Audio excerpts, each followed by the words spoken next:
പറയുന്നത് മറ്റൊരു requested video ആണ്. അതായത് കഴിഞ്ഞ വീഡിയോയുടെ പാർട്ട് 2 തന്നെയാണ് കേട്ടോ. കഴിഞ്ഞ വീഡിയോ എന്ന് പറയുന്നത് നമ്മുടെ പ്രൈവറ്റ് ഏരിയാസിലുള്ള ഡാർക്ക്നെസ്സിന് കാരണം എന്താണ്, അല്ലെങ്കിൽ അത് മാറ്റാൻ എന്ത് ചെയ്യണം, അതിനെ പറ്റിയിട്ടൊക്കെയായിരുന്നു കഴിഞ്ഞ വീഡിയോ. കാണാത്തവർ എന്തായാലും പോയി കാണുക. അപ്പൊ ഇന്നത്തെ വീഡിയോ എന്ന് പറയുന്നത് നമ്മളുടെ പ്രൈവറ്റ് ഏരിയാസിൽ ഉണ്ടാവുന്ന ബാഡ് സ്മെല്ലിന് കാരണം എന്താണ്, എസ്പെഷ്യലി നമ്മുടെ വജൈനയിൽ ബാഡ് സ്മെല്ലിന് കാരണം എന്താണ് എന്നുള്ളതാണ് നമ്മൾ ഇന്നത്തെ വീഡിയോയിൽ ഡിസ്കസ് ചെയ്യാൻ പോകുന്നത്. അപ്പൊ ഞാൻ പറഞ്ഞു ഇതും ഒരു റിക്വസ്റ്റഡ് വീഡിയോ ആണ്. ആ കുട്ടി ആക്ച്വലി ഒറ്റ കമന്റിലാണ് കാര്യങ്ങളൊക്കെ ചോദിച്ചിട്ടുണ്ടായിരുന്നത്. എല്ലാം കൂടെ ഒരു വീഡിയോയിൽ ചെയ്യാൻ പറ്റാത്തതുകൊണ്ട് 2 വീഡിയോ ആയിട്ട് ചെയ്യുന്നേ ഉള്ളൂ കേട്ടോ. അപ്പൊ നമുക്ക് സമയം കളയാൻ നേരെ വീഡിയോയിലോട്ട് പോവാം. ആദ്യം തന്നെ പറയട്ടെ, നമ്മളുടെ വജൈനയ്ക്ക് ഒരു നോർമൽ സ്മെല്ലുണ്ട്. കാരണം എന്താണെന്നറിയോ, നമ്മളുടെ വജൈന അസിഡിക് ആണ്. അതായത് നമ്മുടെ വജൈനയുടെ pH എന്ന് പറയുന്നത് 4.5 ആണ്. അതൊരു റീസൺ. പിന്നെ അതുപോലെ തന്നെ നമ്മുടെ ശരീരത്തിൽ ഒരുപാട് ഗുണം ചെയ്യുന്ന ബാക്ടീരിയാസ് ഉണ്ട്, എല്ലായിടത്തും ഉണ്ട്, കുടലിലൊക്കെ ഉണ്ട്. അപ്പൊ അതേപോലെ തന്നെ നമ്മുടെ വജൈനയിലും നല്ല ബാക്ടീരിയാസ് ജീവിച്ചിരിപ്പുണ്ട്. അപ്പോൾ ആ വജൈനയുടെ ആ ബാക്ടീരിയയുടെ റിയാക്ഷൻ കാരണവും അതുപോലെ ചെറിയ ഡിസ്ചാർജ്, നോർമലായിട്ട് വജൈനയിൽ നിന്നുള്ള ഡിസ്ചാർജും, പിന്നെ നമ്മുടെ വജൈന അസിഡിക് ആണെന്ന് പറഞ്ഞിട്ടുണ്ടായിരുന്നു. ഇതെല്ലാം കൊണ്ടും നോർമൽ ആയിട്ടുള്ള വളരെ മൈൽഡ് ആയിട്ടുള്ള ഒരു സ്മെല്ല് നമ്മളുടെ വജൈനയ്ക്ക് ഉണ്ട്. അത് ക്വൈറ്റ് നോർമൽ ആണ് കേട്ടോ. അത് എല്ലാവർക്കും ഉള്ളതാണ്, അല്ലാതെ അത് ഒരാൾക്ക് മാത്രം ഉള്ളതോ അങ്ങനെയൊന്നല്ല, എല്ലാവരുടെയും അങ്ങനെ തന്നെ ആയിരിക്കും. ഇനി അത് ദുർഗന്ധമായിട്ട് മാറുക, അല്ലെങ്കിൽ നമുക്കത് അസഹനീയമായിട്ട് വല്ല ഫിഷി സ്മെല്ലായിട്ട് മാറുന്ന ഒരു കണ്ടീഷൻ എന്ന് പറയുന്നത് പല റീസൺ കൊണ്ടാണ് അങ്ങനെ ആയി മാറുന്നത്. അതായത് എന്തെങ്കിലും മറ്റ് ബാക്ടീരിയാസ് കടന്നുകൂടി നമ്മളുടെ നല്ല ബാക്ടീരിയ ഇല്ലാതായി പോവുക, അല്ലെങ്കിൽ എന്തെങ്കിലും ഫംഗൽ ഇൻഫെക്ഷൻസ് സംഭവിക്കുക, അല്ലെങ്കിൽ നമ്മൾ കഴിക്കുന്ന മരുന്നിന്റെ, നമ്മൾ കഴിക്കുന്ന ഫുഡിന്റെ അതിന്റെയൊക്കെ റിയാക്ഷൻ ആയിട്ട് സംഭവിക്കുക. അങ്ങനെ പല പല പല കാരണങ്ങൾ കൊണ്ടാണ് നമ്മളുടെ വജൈനയിൽ ബാഡ് സ്മെല്ല് ഉണ്ടാവുന്നത്. അപ്പൊ നമുക്ക് ഓരോ കാരണങ്ങളായിട്ട് നോക്കാം. ഇപ്പൊ ഞാൻ പറഞ്ഞിട്ടുണ്ടായിരുന്നു, എന്തെങ്കിലും വേറെ ഏതെങ്കിലും ബാക്ടീരിയ, അതായത് നല്ല ബാക്ടീരിയ അല്ല, വേറെ ഏതെങ്കിലും ബാക്ടീരിയ നമ്മളുടെ വജൈനയിൽ ഡെവലപ്പ് ചെയ്ത് വന്നു കഴിഞ്ഞാൽ എന്ത് സംഭവിക്കും, ബാഡ് സ്മെല്ലും അതുപോലെ തന്നെ വളരെ ഫിഷി ആയിട്ടുള്ള അല്ലെങ്കിൽ ഭയങ്കര മോശമായിട്ടുള്ള ഡിസ്ചാർജും മണവും അങ്ങനെ കാര്യങ്ങളൊക്കെ വരാൻ.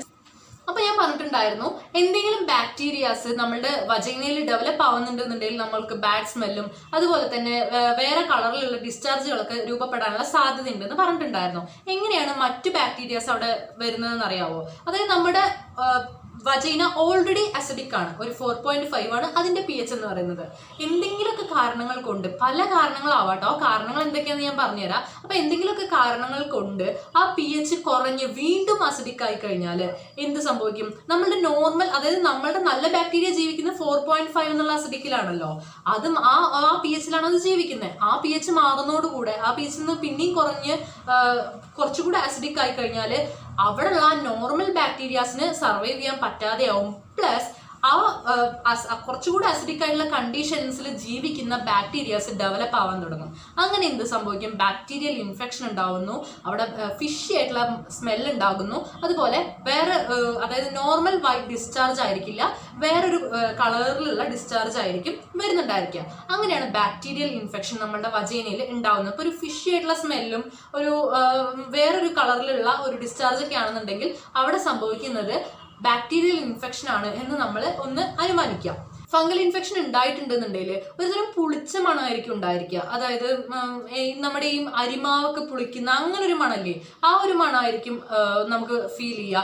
അതുപോലെ തന്നെ ഫംഗൽ ഇൻഫെക്ഷൻ ഉണ്ടെന്നുണ്ടെങ്കിൽ ഭയങ്കര ഇച്ചിങ്ങും പുകച്ചിലും ഒക്കെ ഫീൽ ചെയ്യാനുള്ള സാധ്യതയുണ്ട്. ഇനി എന്തുകൊണ്ടാണ് ബാക്ടീരിയൽ ഇൻഫെക്ഷൻസ് അല്ലെങ്കിൽ ഫംഗൽ ഇൻഫെക്ഷൻസ് എന്തുകൊണ്ട് വരുന്നു, അല്ലെങ്കിൽ എന്തുകൊണ്ട് നമ്മളുടെ വജൈനയുടെ pH-ന് മാറ്റം സംഭവിക്കുന്നു എന്നാണ് നമ്മൾ നോക്കാൻ പോകുന്നത്. ആദ്യം തന്നെ ഒരു കാര്യം പറയാം, നമ്മൾക്ക് പീരീഡ്സ് ആവുന്നതിന് മുൻപ് നമ്മൾക്ക് പ്രീ മെൻസ്ട്രൽ പീരീഡ് എന്ന് പറഞ്ഞിട്ടുള്ള ഒരു പ്രോസസ്സ് ഉണ്ട്. ആ ടൈമിൽ കുറച്ചുകൂടെ വൈറ്റ് ഡിസ്ചാർജ് ഫോം ചെയ്യും, കുറച്ചുകൂടെ ഒരു വേറൊരു സ്മെല്ലും, അതായത് കുറച്ചുകൂടെ ഫ്ലൂയിഡ് ആയിട്ടുള്ള ഒരു ഡിസ്ചാർജും കാര്യങ്ങളൊക്കെ നമുക്ക് പീരീഡ്സ് ആവുന്നതിന്റെ കുറച്ച് ദിവസം മുൻപ് ഫോം ചെയ്യാൻ തുടങ്ങും. ഓക്കെ, അപ്പോൾ അതിന്റെ റീസൺ കാരണം അവിടെ നനവും കാര്യങ്ങളൊക്കെ ആയിട്ട് അങ്ങനെ ഫംഗൽ ഇൻഫെക്ഷൻസ് വരാനുള്ള സാധ്യതയുണ്ട്. അപ്പോൾ നമുക്ക് ബാഡ് സ്മെല്ലും കാര്യങ്ങളൊക്കെ ഫീൽ ചെയ്യാനുള്ള സാധ്യതയുണ്ട്. അതൊരു റീസൺ ആണ്. ഓക്കെ, ഇനി അത്യാവശ്യം നല്ലോണം വേർക്കുന്ന ഒരാളാണെന്ന് വിചാരിക്കുക. ഇപ്പോഴത്തെ ക്ലൈമറ്റിൽ പിന്നെ അത്യാവശ്യം വേർക്കുന്ന ആളാണെന്നൊന്നും ഇല്ല, ആരാണെങ്കിൽ നല്ലോണം വേർക്കുന്നുണ്ട്. അപ്പൊ അത്യാവശ്യം നല്ലോണം വേർക്കുന്ന ഒരാളാണെന്നുണ്ടെങ്കിൽ നമ്മളെല്ലാവരും എങ്ങനെയാ പാൻറ്റീസ് ഇടുന്നുണ്ട്, പാൻറ് ഇടുന്നുണ്ട്, ഇതെല്ലാം കൂടി ഇട്ട് ടൈറ്റ് ആയിട്ടാണ് നമ്മളുടെ ആ ഒരു ഭാഗം ഇരിക്കുന്നത്, പ്രൈവറ്റ് ഏരിയ ഇരിക്കുന്നത്. അപ്പോൾ അവിടേക്ക് കാറ്റും ഒന്നും തട്ടുന്നില്ല. സോ സ്വാഭാവികമായിട്ട് അവിടെ എന്ത് സംഭവിക്കും, വേർക്കാൻ തുടങ്ങും. അങ്ങനെ ആ വേർപ്പിന്റെ മണവും പിന്നെ അതുപോലെ തന്നെ ആ വജൈനൽ ഡിസ്ചാർജിന്റെ, നോർമൽ വജൈനൽ ഡിസ്ചാർജിന്റെ ഗ്യാസിന്റെ മണവും എല്ലാം കൂടെ അങ്ങോട്ട് ആകുന്ന സമയത്ത് ഒരുതരം പുഴുകിയ ഒരു സ്മെല്ലും കാര്യങ്ങളൊക്കെ വരാൻ സാധ്യതയുണ്ട്. അതിനും റീസൺ എന്താ, ഇതുപോലെ ഈ വേർപ്പും എല്ലാം കൂടെ അങ്ങ് മിക്സ് ആയിട്ടുണ്ടാവുന്ന ആ ഒരു ഇത് കാരണം ദുർഗന്ധം ഉണ്ടാവാനുള്ള സാധ്യതയുണ്ട്. പിന്നെ മിക്ക സ്ത്രീകളും ഈ പീരീഡ്സ് ടൈമിൽ ഫ്രാഗ്രൻസ് ഉള്ള പാഡുകളായിരിക്കും യൂസ് ചെയ്യുന്നുണ്ടാവുക. ഫ്രാഗ്രൻസ് ഉള്ള പാഡ് ആവാം, ടാംപൂൺസ് ആവാം, ഇതൊക്കെ ഭയങ്കര മണമുള്ള, ഇപ്പൊ നമ്മളുടെ സ്റ്റോറിലൊക്കെ അവൈലബിൾ ആയിട്ടുള്ള എല്ലാ പാഡും നല്ല മണമുള്ള പാഡാണ്. തുറന്നു നോക്കിയാൽ തന്നെ ഭയങ്കര നല്ല അടിപൊളി മണമുള്ള. അപ്പോൾ ഒരു ബ്രാൻഡായിട്ട് പറയുന്നില്ല, മിക്ക ബ്രാൻഡ്സും അങ്ങനെ തന്നെയാണ് വരുന്നത്. സോ അങ്ങനത്തെ ഫ്രാഗ്രൻസ് ഉള്ള പാഡുകൾ യൂസ് ചെയ്യുക, ഫ്രാഗ്രൻസ് ഉള്ള ടാംപൂൺസ് യൂസ് ചെയ്യുക. ഇതിനകത്തെല്ലാം കെമിക്കൽസ് ആണ് അടങ്ങിയിട്ടുള്ളത്. അതുപോലെ തന്നെ എന്തെങ്കിലും ക്രീംസോ അല്ലെങ്കിൽ പെർഫ്യൂംസോ അങ്ങനെ എന്തെങ്കിലുമൊക്കെ, ഇപ്പൊ നമ്മൾ ചെറുതായിട്ട് നമുക്കൊരു മണം ഫീൽ ചെയ്തു, അപ്പൊ നമ്മൾ വേഗം മെഡിക്കൽ ഷോപ്പിൽ തന്നെ പോയിട്ട് നമ്മൾ പറഞ്ഞു വാങ്ങണം, എനിക്ക് ഇങ്ങനെ ഒരു ഫീലിംഗ് ഉണ്ട് അല്ലെങ്കിൽ ഇങ്ങനെ ഒരു സ്മെൽ ഉണ്ട്, ആ സ്മെല്ല് മാറ്റാൻ വേണ്ടി എന്തെങ്കിലും പെർഫ്യൂമോ ക്രീമോ ഉണ്ടോ എന്ന് നമ്മളവിടെ പോയി അന്വേഷിച്ച് കഴിഞ്ഞാൽ ചിലപ്പോൾ കിട്ടും. അങ്ങനെ കിട്ടുന്ന സാധനം വേഗം അങ്ങ് വാരി തേച്ചു അല്ലെങ്കിൽ പെർഫ്യൂം അടിച്ചു. അപ്പൊ എന്താ സംഭവിക്കുന്നത്, താൽക്കാലികമായിട്ട് ആ മണം അങ്ങ് ഒതുങ്ങുന്നേ ഉള്ളൂ, അല്ലാതെ അത് മാറ്റുന്നു എന്നല്ല അതിനർത്ഥം വരുന്നത്. അപ്പൊ അങ്ങനെയുള്ള ഫ്രാഗ്രൻസ് ഉള്ള സാധനങ്ങളൊക്കെ നമ്മളുടെ വജൈനകളിലൊക്കെ യൂസ് ചെയ്ത് കഴിഞ്ഞാൽ എന്ത് സംഭവിക്കും, അവിടെ ഇൻഫെക്ഷൻസ് ഉണ്ടാവാനും പിന്നെ ഒരുപാട് ബുദ്ധിമുട്ടുകൾ, ഇച്ചിങ് പോലുള്ള കാര്യങ്ങൾ ഉണ്ടാവാനും പിന്നീട് അങ്ങോട്ട് ഫുള്ള് ദുർഗന്ധമായി മാറാനുള്ള സാധ്യത ഉണ്ട്. അതുപോലെ ഇമ്മ്യൂണിറ്റി കുറവുള്ള സ്ത്രീകൾ, അമിതമായ സ്ട്രെസ് അനുഭവിക്കുന്ന സ്ത്രീകൾ, ഉറക്കമില്ലാത്ത സ്ത്രീകൾ, ഇവരിലെല്ലാം വജൈനൽ pH-നെ താളം തെറ്റിക്കാനും അതുപോലെ തന്നെ നമ്മളുടെ ഇതുപോലെ ഓരോ വജൈനൽ pH മാറുന്തോറും എന്ത് സംഭവിക്കും, ബാക്ടീരിയ ഡെവലപ്മെന്റ് സംഭവിക്കും, ബാക്ടീരിയ ഫോം ചെയ്യും, ലാസ്റ്റ് എന്താകും, നമുക്ക് ബാഡ് ഓർഡർ വന്നു തുടങ്ങും.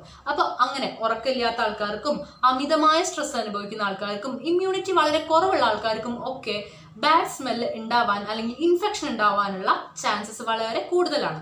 അതുപോലെ തന്നെ ഡയബറ്റിക് ആയിട്ടുള്ള സ്ത്രീകളാണ്, അല്ലെങ്കിൽ എന്തെങ്കിലും ഹോർമോണൽ ഗുളികകൾ കഴിക്കുന്നുണ്ട്, അല്ലെങ്കിൽ കീമോതെറാപ്പി പോലുള്ള എന്തെങ്കിലും തെറാപ്പീസ് ചെയ്യുന്ന ആൾക്കാരാണെന്നുണ്ടെങ്കിൽ അവരിലും എന്ത് സംഭവിക്കാം, ബാക്ടീരിയൽ ഇൻഫെക്ഷൻസും അല്ലെങ്കിൽ വജൈനയിൽ pH മാറുകയും അങ്ങനെ ഒരുപാട് കാര്യങ്ങൾ സംഭവിച്ച് അവസാനം അവിടെ ദുർഗന്ധമായി മാറാനുള്ള സാധ്യത ഉണ്ട്.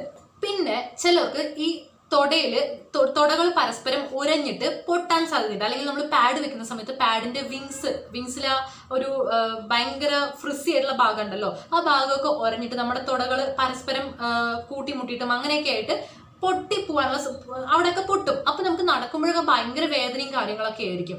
അപ്പൊ നമ്മൾ വേഗം എന്ത് ചെയ്യും, നേരെ പോയിട്ട് ഏതെങ്കിലും മെഡിക്കൽ സ്റ്റോറിൽ പോയിട്ട് തൊട ഉരഞ്ഞ് പൊട്ടുമ്പോൾ തേക്കാനുള്ള ഏതെങ്കിലും മരുന്ന് വാങ്ങും. അവർ നല്ലൊരു മരുന്ന് തന്നെ നമുക്ക് സജസ്റ്റ് ചെയ്യും, അത് തരും, നമ്മളത് വാങ്ങി തേക്കും. 2 ദിവസം കൊണ്ട് കാര്യം അങ്ങോട്ട് ക്ലീൻ ആവും, നമ്മുടെ വേദനയും മാറും, ആ ഉരഞ്ഞു പൊട്ടിയിട്ടുള്ള ആ മുറിവും കാര്യങ്ങളും എല്ലാം മാറും. അത് എന്തുകൊണ്ടാണെന്നറിയോ, അവർ നമുക്ക് തരുന്നത് സ്റ്റിറോയിഡ് കണ്ടന്റ് ഉള്ള ഓയിൻമെന്റ്സ് ആണ്. ഓക്കെ, അപ്പൊ നമ്മൾ പിന്നെ നമുക്ക് അങ്ങനെ വന്നു കഴിഞ്ഞാൽ നമ്മൾ പിന്നെയും പോയിട്ട് മെഡിക്കൽ ഷോപ്പിൽ നിന്ന് വാങ്ങില്ല, നമുക്ക് ആ പേരൊക്കെ ഓർമ്മ ഉണ്ടാവും, നമ്മൾ പിന്നെയും പോയി അത് തന്നെ വാങ്ങും, അല്ലെങ്കിൽ നമ്മുടെ അടുത്ത് ആ ഓയിൻമെന്റ് ബാക്കി ഉണ്ടാവും, നമ്മൾ അത് തേച്ച് സെറ്റ് ആക്കും. അങ്ങനെ കണ്ടിന്യൂസ് ആയിട്ട് സ്റ്റിറോയിഡ് കണ്ടന്റ് ഉള്ള ഓയിൻമെന്റ്സ് നമ്മൾ യൂസ് ചെയ്ത് കഴിഞ്ഞാൽ നമ്മുടെ വജൈനയുടെ pH നഷ്ടപ്പെടും. അതോടുകൂടി എന്ത് സംഭവിക്കും, ബാക്ടീരിയാസ് ഫോം ചെയ്യും, ഫംഗസ് ഫോം ചെയ്യും, ഇൻഫെക്ഷൻ ആയി മാറും, അവസാനം ദുർഗന്ധമായിട്ട് മാറും. അതും റീസൺ ആണ്, ദുർഗന്ധം ഉണ്ടാവാൻ റീസൺ ആണ്. അതുപോലെ തന്നെ ചില മരുന്നുകളുടെ പാർശ്വഫലമായിട്ട് എന്ത് സംഭവിക്കാം, ദുർഗന്ധം ഉണ്ടാവാം. അതായത് antibiotic, anti histamine, anti allergic പോലുള്ള ഗുളികകൾ നമ്മൾ കഴിച്ചു കഴിഞ്ഞാൽ അതിന്റെ സൈഡ് എഫക്റ്റ് ആയിട്ട് ഉറപ്പായിട്ടും എന്ത് സംഭവിക്കും, നമ്മൾക്ക് അവിടെ ഡ്രൈനെസ് ഉണ്ടാവുക, വജൈനയിൽ ഡ്രൈനെസ് ഉണ്ടാവുക, അല്ലെങ്കിൽ വജൈനയിൽ ഇൻഫെക്ഷൻ ഒക്കെ ഉണ്ടായി ദുർഗന്ധം ഉണ്ടാവാനുള്ള സാധ്യതയുണ്ട്. അതിനിപ്പോൾ ഒരു എക്സാമ്പിൾ പറയുകയാണെന്നുണ്ടെങ്കിൽ, നമുക്കൊരു ജലദോഷം വന്നു അല്ലെങ്കിൽ എന്തെങ്കിലും വരുന്ന സമയത്ത് നമ്മൾ എന്ത് ചെയ്യും, വേഗം എന്തെങ്കിലും ആന്റി അലർജിക് മരുന്ന് എടുത്ത് വെച്ച് നമ്മുടെ ജലദോഷം, ആ മൂക്കൊലിപ്പ് വന്നു, നമുക്ക് മൂക്കൊലിച്ച് അങ്ങോട്ട് ഇരിക്കാൻ പറ്റില്ല, നമ്മൾ വേഗം പോയി എന്തെങ്കിലും മരുന്ന്, അത് ഡോക്ടറോട് ചോദിക്കുക പോലും ഉണ്ടാവില്ല, നമ്മൾ വേഗം പോയി ഒരു മരുന്ന് എടുത്ത് കഴിക്കുന്നു, ഒറ്റ ദിവസം കൊണ്ട് അല്ലെങ്കിൽ 2 ദിവസം കൊണ്ട് നമ്മുടെ മൂക്കൊലിപ്പ് അവിടെ നിൽക്കുന്നു. അപ്പോൾ ആ ഗുളിക എന്തിനാണ് പ്രവർത്തിക്കുന്നത്, നമ്മുടെ മ്യൂക്കസ് മെംബ്രെയിൻസിലാണ് പ്രവർത്തിക്കുന്നത്, മ്യൂക്കസ് ഫോർമേഷനെയാണ് തടയുന്നത്. അതേപോലെ തന്നെ അതായത് ആ ഗുളികയ്ക്ക് അറിയില്ല ഞാൻ മൂക്കിൽ മാത്രമേ പ്രവർത്തിക്കാൻ പാടുമെന്ന് ഗുളികയ്ക്ക് അറിയില്ല, വജൈനയിലും ഇതുപോലെ മ്യൂക്കസ് മെംബ്രെയിനും കാര്യങ്ങളുണ്ട്. ആ ഗുളിക എന്താ സ്വാഭാവികമായിട്ടും മറ്റു മ്യൂക്കസ് മെംബ്രെയിനെയും അഫക്ട് ചെയ്യും, അതായത് നമ്മുടെ വജൈനയിലുള്ള മ്യൂക്കസ് മെംബ്രെയിനെയും അഫക്ട് ചെയ്യും. അങ്ങനെ അവിടുത്തെ മ്യൂക്കസ് പ്രൊട്ടക്ഷനും വളരെ കുറയും, അതോടുകൂടെ നമ്മുടെ വജൈന ഡ്രൈ ആയി മാറും, അങ്ങനെ ഒരുപാട് പ്രശ്നങ്ങൾ വരും. അങ്ങനെയും ദുർഗന്ധവും ഇൻഫെക്ഷൻസും പെയിനും ഇച്ചിങ്ങും എല്ലാം ഉണ്ടാവാനുള്ള സാധ്യതയുണ്ട്. ഇനി സ്ത്രീകള് ഗർഭനിരോധന ഗുളികകൾ സ്ഥിരമായിട്ട് കഴിക്കുന്ന ആളുകളാണ്, അല്ലെങ്കിൽ എന്തെങ്കിലും ഇൻട്രായൂട്രൈൻ ഡിവൈസസ്, കോപ്പർ ടീ പോലുള്ള ഇൻട്രായൂട്രൈൻ ഡിവൈസസ് എന്തെങ്കിലും യൂസ് ചെയ്യുന്ന സ്ത്രീകളാണെന്നുണ്ടെങ്കിൽ അവർക്ക് ഉറപ്പായിട്ടും ഹോർമോണൽ ചേഞ്ചസ് സംഭവിക്കും അല്ലേ. അങ്ങനെ ഹോർമോണൽ ചേഞ്ചസ് സംഭവിക്കുന്നതിന്റെ ഭാഗമായിട്ട് വജൈനയിലും ചേഞ്ചസ് സംഭവിക്കും, അവിടുത്തെ pH നും വ്യത്യാസം വരും. അതോടുകൂടെ ഇതുപോലുള്ള ബാഡ് ഓർഡറും മറ്റു കളറിലുള്ള ഡിസ്ചാർജും കാര്യങ്ങളൊക്കെ വരാനുള്ള സാധ്യതയും വളരെ കൂടുതലാണ്. ഇനി നമ്മൾ കഴിക്കുന്ന ഫുഡും നമ്മളുടെ വജൈനൽ ഡിസ്ചാർജിനെയും അതുപോലെ തന്നെ അവിടെയുള്ള മണത്തിനെയും ഒക്കെ അഫക്റ്റ് ചെയ്യുന്നുണ്ട്. അതായത് അമിതമായി വെളുത്തുള്ളി കഴിച്ചു കഴിഞ്ഞാൽ, അതായത് പറയുന്നത് കേട്ടിട്ടുണ്ടാവും, ഈ കുറെ വെളുത്തുള്ളി കഴിച്ചു കഴിഞ്ഞാൽ നമ്മുടെ വേർപ്പിന് പോലും ഗന്ധം മാറും എന്ന് കേട്ടിട്ടുണ്ടാകും. അതേപോലെ തന്നെ അമിതമായി വെളുത്തുള്ളി കഴിക്കുക, ഉള്ളി കഴിക്കുക, അല്ലെങ്കിൽ പൊരിച്ചതും വറുത്തതുമായിട്ടുള്ള ഫാസ്റ്റ് ഫുഡുകളൊക്കെ അമിതമായി കഴിച്ചു കഴിഞ്ഞാൽ നമ്മളുടെ വജൈനൽ ഡിസ്ചാർജിന് ഒരുപാട് മാറ്റങ്ങൾ സംഭവിക്കും. അവിടെ ബാഡ് സ്മെല്ലിനും അതുപോലെ ഇച്ചിങ്ങിനും ഒക്കെ കാരണമാവും. അപ്പൊ ഇത്രയും കാര്യങ്ങളാണ് നമ്മളുടെ ബാഡ് ഓർഡറിന് കാരണങ്ങളായിട്ട് വരുന്നത്. ഇനി നമ്മൾക്ക് ഇത് എങ്ങനെ മാറ്റാം, അല്ലെങ്കിൽ ബാഡ് ഓർഡർ വന്നു കഴിഞ്ഞു, ഇപ്പൊ ഇത്രയും കാര്യങ്ങൾ നമ്മൾ ശ്രദ്ധിക്കേണ്ടതുണ്ട്. അപ്പൊ നമുക്ക് മനസ്സിലായല്ലോ ഇനി എന്തൊക്കെ ചെയ്താൽ ഫ്രാഗ്രൻസ് ഉള്ള സാധനങ്ങൾ യൂസ് ചെയ്യരുത്, അല്ലെങ്കിൽ കണ്ണി കണ്ട സാധനങ്ങൾ യൂസ് ചെയ്യരുത് എന്നൊക്കെ നമുക്ക് മനസ്സിലായില്ലേ. ഇനി നമ്മൾ എന്തൊക്കെ ചെയ്താൽ നമുക്കിത് മാറ്റാൻ പറ്റും, അല്ലെങ്കിൽ നമ്മൾ എന്താണ് ശ്രദ്ധിക്കേണ്ടത് ഇത് വരാതിരിക്കാൻ എന്ന് നോക്കാം. ബാഡ് ഓർഡർ വന്നിട്ടുള്ള ഒരാളാണെന്ന് വിചാരിക്കുക. അവരാദ്യം തന്നെ എന്തുകൊണ്ടാണ് എനിക്ക് ബാഡ് ഓർഡർ വന്നത് എന്ന് മനസ്സിലാക്കണം. അതായത് എനിക്ക് എന്തെങ്കിലും മരുന്നിന്റെ പാർശ്വഫലമായിട്ട് വന്നതാണോ, അല്ലെങ്കിൽ എന്തെങ്കിലും ഇൻഫെക്ഷൻ ആയതാണോ, എന്താണ് എനിക്ക് ബാഡ് ഓർഡർ വരാൻ കാരണമെന്ന് ആദ്യം മനസ്സിലാക്കുക. അതിന് വേണ്ട ട്രീറ്റ്മെന്റ് എടുക്കുക. പ്രത്യേകം ശ്രദ്ധിക്കുക. ഈ കാര്യങ്ങളൊക്കെ പറയാൻ ചിലപ്പോൾ മടി ഉണ്ടാവും. അതായത് എങ്ങനെ ഇപ്പൊ ഇതൊക്കെ ഡോക്ടർക്ക് പോയി പറയാം, അല്ലെങ്കിൽ ഇതിപ്പോ എങ്ങനെ ഷെയർ ചെയ്യുക. ചിലപ്പോൾ കുട്ടികളായിരിക്കാം, അതായത് ഒരു 16-17 വയസ്സുള്ള കുട്ടികളായിരിക്കും. അവർക്ക് ചിലപ്പോൾ ഇത് ഓപ്പൺ ആയിട്ട്, അതായത് എനിക്കിങ്ങനെ ഒരു സ്മെല്ലുണ്ട് അതിങ്ങനെ പറയാന്ന് പേടിച്ചിട്ട്, അല്ലെങ്കിൽ മടി കാരണം പറയാതെ മിണ്ടാതിരിക്കും. അങ്ങനെ ചെയ്യരുത്. നിങ്ങൾ ഉറപ്പായിട്ടും എന്ത് ചെയ്യുക, ഒരു ഡോക്ടറെ കൺസൾട്ട് ചെയ്യുക. കുട്ടികളാണെന്നുണ്ടെങ്കിൽ അമ്മയോടോ അച്ഛനോടോ ആരോടെങ്കിലും നിങ്ങൾ പറയുക. അതിനുശേഷം ഡോക്ടറെ കൺസൾട്ട് ചെയ്യുക. കൺസൾട്ട് ചെയ്ത് ഡോക്ടർ പറയുന്ന കാര്യങ്ങളും മെഡിസിൻസും ഒക്കെ എടുത്ത് വേണ്ട ട്രീറ്റ്മെന്റ് ചെയ്ത് ആദ്യം അങ്ങനെ വളരെ സയന്റിഫിക് ആയിട്ടുള്ള രീതിയിൽ ആ കാര്യങ്ങളൊക്കെ നോക്കി മാറ്റിയെടുക്കുക. പിന്നെ മെയിനായിട്ട് കോട്ടൺ ഇന്നർവിയേഴ്സ് ഇടാൻ പ്രത്യേകം ശ്രദ്ധിക്കുക. അതായത് കോട്ടൺ അല്ലാത്ത, അല്ലെങ്കിൽ കോട്ടൺ മിക്സ് വരുന്ന വേറെ ഏതെങ്കിലും പോളിസ്റ്റർ മിക്സോ അങ്ങനെ ഏതെങ്കിലുമൊക്കെ വരുന്ന ഇന്നർവിയേഴ്സ് കംപ്ലീറ്റ് ആയിട്ട് ഒഴിവാക്കുക. പ്യുവർ കോട്ടന്റെ പാൻറ്റീസ് മാത്രം യൂസ് ചെയ്യാൻ ശ്രദ്ധിക്കുക. അതുപോലെ തന്നെ അത് വാഷ് ചെയ്യുന്ന സമയത്ത് നമ്മൾ ശ്രദ്ധിക്കണം. അതായത് നമ്മൾ തുണിക്ക് നല്ല മണം ഇരുന്നോട്ടെ എന്ന് കരുതി കംഫർട്ടും അല്ലെങ്കിൽ നല്ല മണമുള്ള സോപ്പ് പൗഡറൊക്കെ യൂസ് ചെയ്തിട്ടായിരിക്കും തുണി കലക്കുന്നുണ്ടാവുക. എന്നാൽ എൻ്റെ പാൻറ്റീസിനും അതേ മണം ഇരുന്നോട്ടെ എന്ന് കരുതി അങ്ങനത്തെ നല്ല അടിപൊളി മണമുള്ള കംഫർട്ട് പോലുള്ള സാധനങ്ങളൊന്നും യൂസ് ചെയ്ത് നമ്മളുടെ പാൻറ്റീസ് വാഷ് ചെയ്യാൻ നിൽക്കരുത്.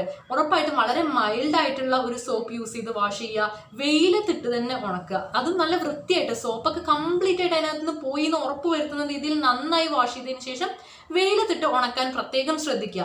അല്ലാതെ ഒരു കാരണവശാലും നിങ്ങൾ എന്ത് ചെയ്യരുത്, ഫ്രാഗ്രൻസ് ഉള്ള എന്തെങ്കിലും സാധനങ്ങളൊക്കെ കംഫർട്ടും അതുപോലെ നല്ല മണമുള്ള സോപ്പ് പൊടിയിലൊക്കെ കുറെ നേരം ഇട്ട് വെച്ച് നന്നായി മണം വന്നോട്ടെ തുണിക്ക്, നമ്മുടെ വല്ല ഉടുപ്പിലൊക്കെ നമ്മൾ നല്ല മണം വന്നോട്ടെ എന്ന് പറയുന്ന കണക്ക് പാൻറ്റീസിലൊക്കെ നല്ല മണം വന്നോട്ടെ എന്ന് പറഞ്ഞ് അങ്ങനത്തെ കാര്യങ്ങളൊന്നും ചെയ്യാൻ നിൽക്കരുത്. അത് മെയിനായിട്ട് ശ്രദ്ധിക്കുക.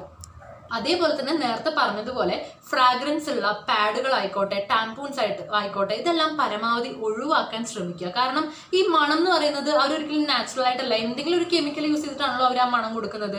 സോ അങ്ങനത്തെ കെമിക്കൽസ് നമ്മളുടെ വജൈനയെ ഒരുപാട് ഇറിറ്റേറ്റ് ആണ് ചെയ്യുന്നത്, അല്ലാതെ ഒന്നും നമ്മളെ പ്രൊട്ടക്ട് ചെയ്യാൻ പോകുന്നില്ല.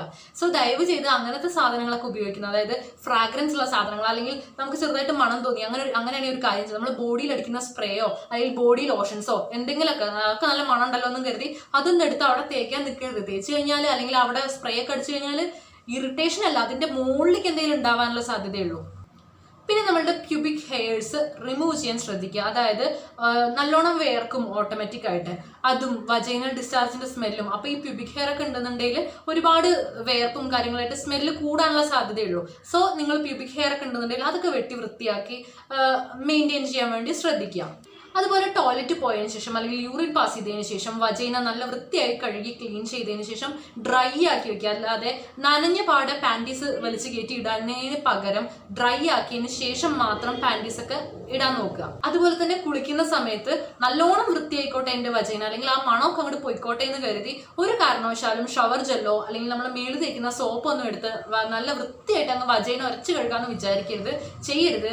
ഒന്നാമത് നമ്മുടെ വജൈനയ്ക്ക് സെൽഫ് ക്ലീനിങ് പ്രോപ്പർട്ടി ക്വാളിറ്റി ഉള്ള ഒരു ഭാഗമാണ് വജൈന എന്ന് പറയുന്നത്. അതുകൊണ്ട് നിങ്ങൾ അനാവശ്യമായിട്ടുള്ള കാര്യങ്ങൾ യൂസ് ചെയ്തിട്ട് ഷവർ ജെൽ പോലുള്ള നല്ല മണമുള്ള സാധനങ്ങൾ യൂസ് ചെയ്ത് അങ്ങ് ക്ലീൻ ചെയ്യുക എന്നൊന്നും വിചാരിച്ച് അങ്ങനെയൊന്നും ചെയ്യരുത്. അങ്ങനെ ചെയ്തു കഴിഞ്ഞാൽ നമ്മുടെ വജൈനയുടെ സ്വാഭാവികമായിട്ടുള്ള pH ഇല്ലാതാവുകയും ഓരോ ബാക്ടീരിയാസ് ഡെവലപ്പ് ചെയ്ത് ദുർഗന്ധം ഉണ്ടാവുകയാണ് ചെയ്യുക, അല്ലാതെ ദുർഗന്ധം കുറയല്ല ചെയ്യുക.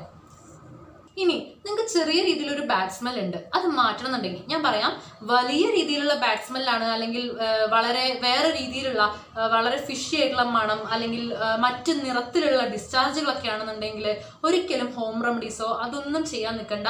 നേരെ ഒരു ഡോക്ടറെ കാണുക, ഒരു ഗൈനക്കോളജിസ്റ്റിനെ കാണുക, അവരോട് കാര്യം പറയുക, അവർ പറയുന്ന മെത്തേഡ് ഫോളോ ചെയ്യുക, അവർ തരുന്ന ഇൻറ്റിമേറ്റ് വാഷുകൾ എന്തെങ്കിലും ഉണ്ടെങ്കിൽ അത് യൂസ് ചെയ്യാം, അല്ലെങ്കിൽ അവർ തരുന്ന മെഡിസിൻസ് കഴിച്ച് പ്രോപ്പർ ആക്കി മാറ്റുക. അല്ലാതെ നിങ്ങളുടേതായിട്ടുള്ള ചികിത്സ ഒരു കാരണവശാലും പ്രത്യേകിച്ച് നടത്തരുത്. ഇങ്ങനത്തെ കാര്യങ്ങളിൽ നമ്മുടെ ശരീരത്തിൽ ഒട്ടും നടത്തരുത്, പ്രത്യേകിച്ച് ഇൻറ്റിമേറ്റ് ഏരിയാസിൽ ഒരിക്കലും നടത്താൻ നിൽക്കരുത്. ഓക്കെ, പിന്നെ ചെറിയ രീതിയിലുള്ള ഒരു ബാഡ് സ്മെല്ലും കാര്യങ്ങളൊക്കെ ഉള്ളൂ, അല്ലെങ്കിൽ ഇച്ചിങ്ങോ ബുദ്ധിമുട്ടോ ഒന്നും തന്നെ ഇല്ല.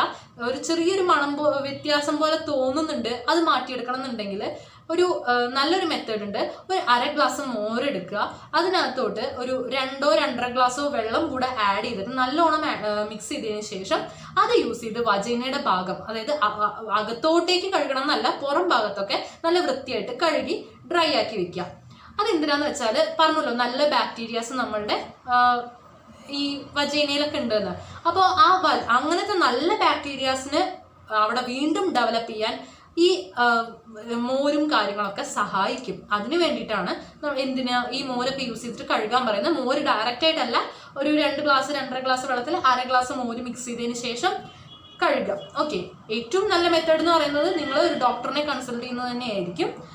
അപ്പോൾ അത്രയേ ഉള്ളൂ ഇന്നത്തെ വീഡിയോ നിങ്ങൾക്ക് ഇഷ്ടമായെന്ന് വിചാരിക്കുന്നു. ഇഷ്ടമാവുകയാണെന്നുണ്ടെങ്കിൽ ഉറപ്പായിട്ടും ചാനൽ ഒന്ന് സബ്സ്ക്രൈബ് ചെയ്യുക, ലൈക്ക് ചെയ്യുക. നിങ്ങൾക്ക് ഇനിയും എന്തെങ്കിലും കാര്യങ്ങളൊക്കെ അറിയണം അല്ലെങ്കിൽ എന്തിനെങ്കിലും പറ്റിയിട്ട് വീഡിയോ ചെയ്യണമെന്നുണ്ടെങ്കിൽ ഉറപ്പായിട്ടും കമൻറ്റ് ചെയ്യുക. നിങ്ങളുടെ ഒപ്പീനിയൻ, ഈ വീഡിയോനെ പറ്റിയിട്ടുള്ള ഒപ്പീനിയൻ ആയിക്കോട്ടെ, അല്ലെങ്കിൽ ഞാൻ എന്തെങ്കിലും മാറ്റം വരുത്തണോ അതിനെ പറ്റിയിട്ടൊക്കെ കമൻറ്റ് ചെയ്യുക. പിന്നെ സൗണ്ട് ഡിസ്റ്റർബൻസ് മേ ബി ഉണ്ടാവാനുള്ള സാധ്യതയുണ്ട്, കാരണം പുറത്തുകൂടെ വണ്ടി പോകുന്നതിൻ്റെയും ഒക്കെ ബഹളവും കാര്യങ്ങളൊക്കെ ചിലപ്പോൾ കേൾക്കാനുള്ള സാധ്യതയുണ്ട്.